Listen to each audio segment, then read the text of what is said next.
اعوذ باللہ من الشیطان الرجیم بسم اللہ الرحمن الرحیم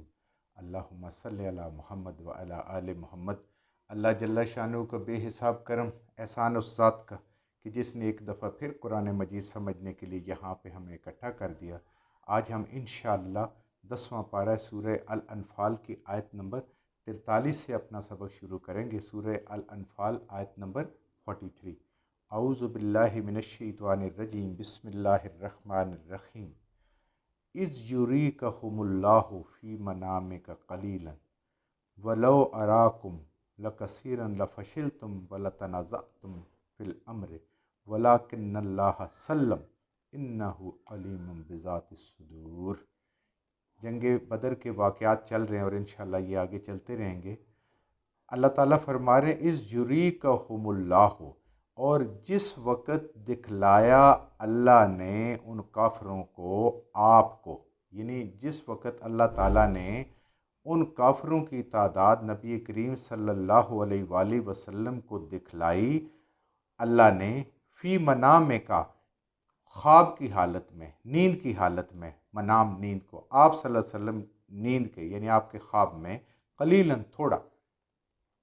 یہ مدینہ کی بات بھی بعض علماء فرماتے ہیں اور بعض کہتے ہیں جب مدینہ سے نکل پڑے تو راستے میں پڑاؤ کیا نبی کریم صلی اللہ علیہ وسلم جب آرام فرما رہے تھے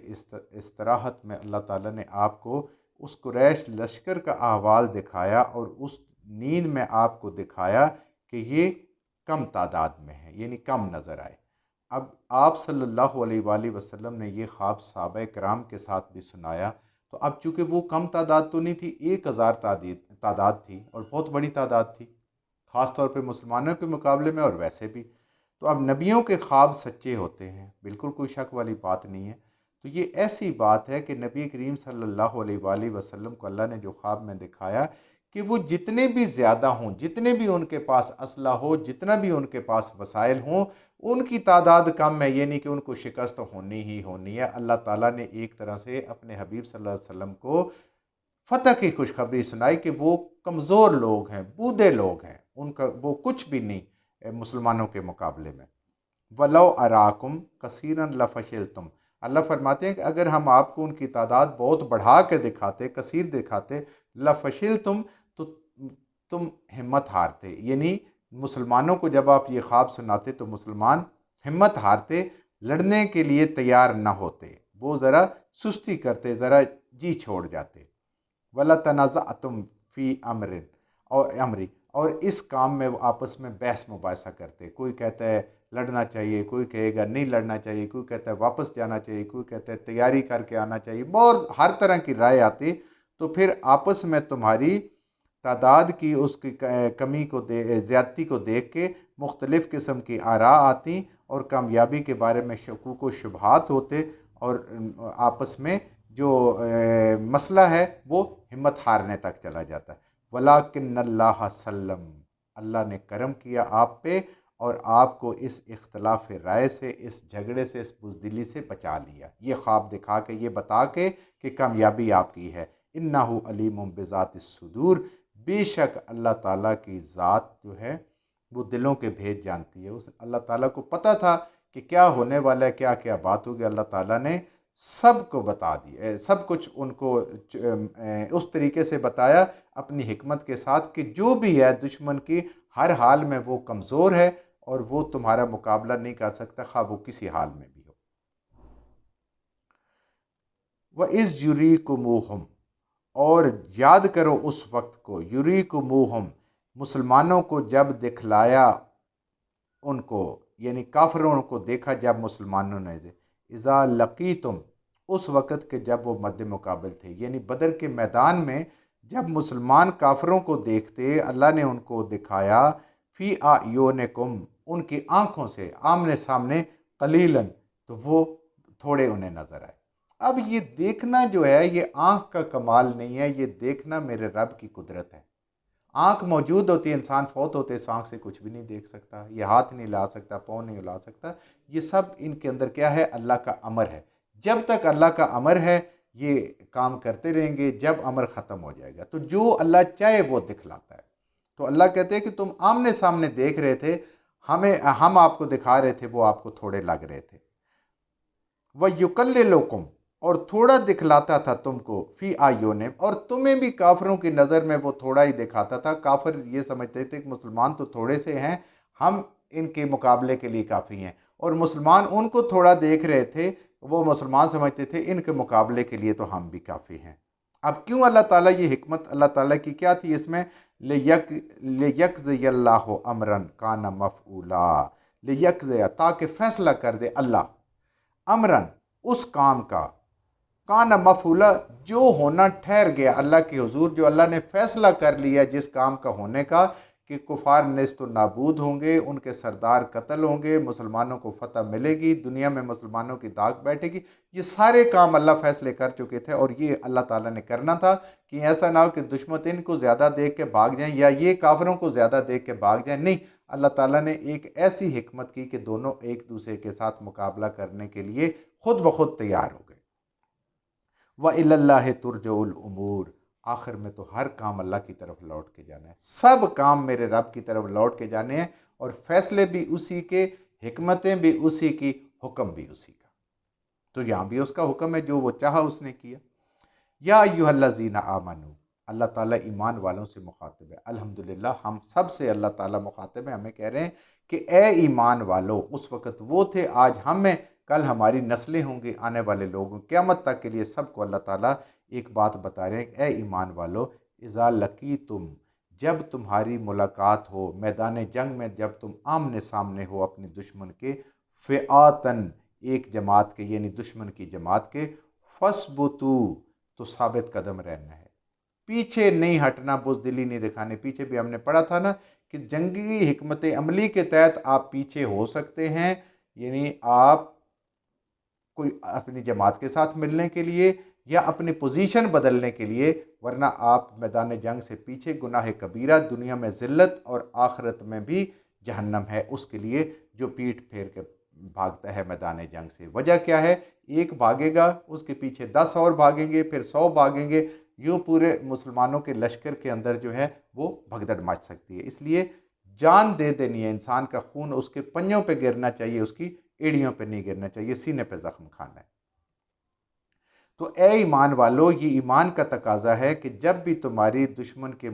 کے سامنے ملاقات ہو، فَاثْبُتُوا، تو ہمیشہ ثابت قدم رہنا، ہمیشہ ہمیشہ کے لیے یہ اصول ہے، جان دے دینی ہے، ثابت قدم رہنا۔ مسلمان تو جان دے کے بھی کامیاب ہے اور زندہ رہ کے بھی کامیاب ہے، ہر صورت میں کامیاب ہے۔ وَاذْكُرُوا اللَّهَ كَثِيرًا، اور اللہ کا ذکر کرنا ہے کثیراً، تھوڑا بہت نہیں، جتنی ہمت استطاعت ہے اتنا کرنا ہے، لعلکم تفلحون، تاکہ اللہ تمہیں کامیابی سے ہمکنار کرے، اس دنیا کے اندر بھی اور آخرت کے اندر بھی کامیابی ہے۔ اللہ تعالیٰ گھبرائے ہوئے دلوں کو کہتے ہیں سکون کس سے ملے گا، اکھڑے ہوئے قدموں کے کس چیز سے جمیں گے، اور کون سا ایسا کام ہے جو کامیابی کا راز ہے، اللہ نے وہ مسلمانوں کو بتا دیا۔ وَاذْكُرُوا اللَّهَ كَثِيرًا، اپنے رب کا ذکر کرو اور کثرت سے کرو۔ یہ فارمولہ اللہ تعالیٰ نے ایمان والوں کو بتایا، جس کا اس پہ ایمان ہو اور اللہ کو مانتا ہو، اللہ کے دین کو مانتا ہو، نبی کریم صلی اللہ علیہ وسلم کو مانتا ہو، اس کو اللہ نے یہ فارمولہ دیا کہ ہر مشکل میں اگر کامیابی چاہیے، یہ بھی میدان جنگ تو سب سے مشکل جگہ سے کم بھی مشکلات آئیں تو اللہ کا ذکر کرو کثرت سے، بجائے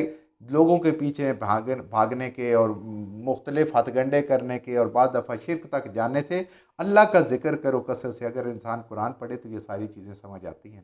نہ پڑھیں تو پھر ہمیں کیا سمجھ آئے گا کہ مشکل وقت میں کیا کرنا ہے۔ اللہ کا ذکر کرنا ہے مگر کثرت سے۔ یہ فارمولہ دیکھیں ایمان والوں کو اللہ تعالیٰ، لعلکم تفلحون، تم اپنی منزل کو پا لو گے، جو کامیابی تم چاہتے ہو وہ تم اس دنیا میں بھی ملے گی اور آخرت میں بھی ملے گی، ثابت قدمی بھی ملے گی، صبر بھی ملے گا، سکون بھی ملے گا، اطمینان بھی ملے گا، وہ رب عطا کرے گا جس کا ذکر کرو گے کثرت سے، تھوڑا نہیں، کثرت سے، جتنا کر سکتے ہو۔ وَأَطِیعُوا اللَّهَ وَرَسُولَهُ، اور مکمل اطاعت کرو، پیروی کرو، فرما برداری کرو اللہ کی اور اس کے رسول کی۔ یہ دیکھیں دونوں اکٹھے آتے ہیں، اکیلا کبھی بھی اللہ کی پیروی یا رسول کی نہیں ہے، اللہ کی پیروی، رسول کی پیروی، کیونکہ اللہ کی پیروی سکھاتے ہی رسول ہیں، تو نبی کریم صلی اللہ علیہ وسلم نے بھی اللہ کی پیروی سکھائی، تو پیروی کرو، ان کی فرما برداری کرو، ان کے حکم پر چلو۔ وَلَا تَنَازَعُوا، اور ہرگز نہ بحث کرو، نہ اختلاف کرو، نہ جھگڑا کرو۔ فتفشلو، تو اگر تم جھگڑا کرو گے تو اس جھگڑے کی وجہ سے فتفشلو تم سست ہو جاؤ گے، کم ہمت ہو جاؤ گے، بزدل ہو جاؤ گے۔ یہ ہے اللہ کے اور اللہ کے رسول صلی اللہ علیہ وسلم کی نافرمانی کرنے سے، مکمل اطاعت نہ کرنے سے آپس میں جھگڑے آتے ہیں، ورنہ تو بات ختم۔ جو نبی کریم صلی اللہ علیہ وسلم نے بتایا ہے حکم آخر، جو قرآن نے بتایا حکم آخر، بحث ہی ختم ہوگی۔ لیکن اس پیچھے جب نہیں چلیں گے تو پھر آپس میں بحث کریں گے، تو اللہ فرما رہے ہیں کہ پھر تم آپس میں جب جھگڑا کرو گے تو بزدل ہو جاؤ گے، کم ہمت ہو جاؤ گے۔ تذہبا، تو جاتی رہے گی، ری حکم، تمہاری عزت، تمہارا روب، تمہارا دبدبا، ایمان والو یہ ختم ہو جائے گا اگر آپس میں جھگڑا کرو گے، آپس میں بحث و مباحثہ کرو گے۔ فصبرو، اور خوب صبر کرو۔ اللہ کہتے ہیں کہ ایسا موقع آ جائے جہاں آپس میں بحث یا آپس میں اختلاف کی بات ہو تو صبر سے کام لو۔ اب صبر سے اللہ تعالیٰ یہاں پہ کیا سمجھا رہے ہیں کہ اس وقت ہی میدان جنگ میں بھی اور بعد میں بھی زندگی میں، کہ اپنے جذبات کو صبر سے برداشت کرنا، یہ نہیں ہے مسلط کرنا، اپنی خواہشات کو دبا لینا اور صبر کرنا، اپنے اوپر قابو رکھنا اور صبر کرنا، جلد بازی نہ کرنا اور صبر کرنا، گھبراہٹ میں نہ پڑنا اور صبر کرنا، ہراس اور طمع سے بچنا اور اس کے اوپر صبر کرنا،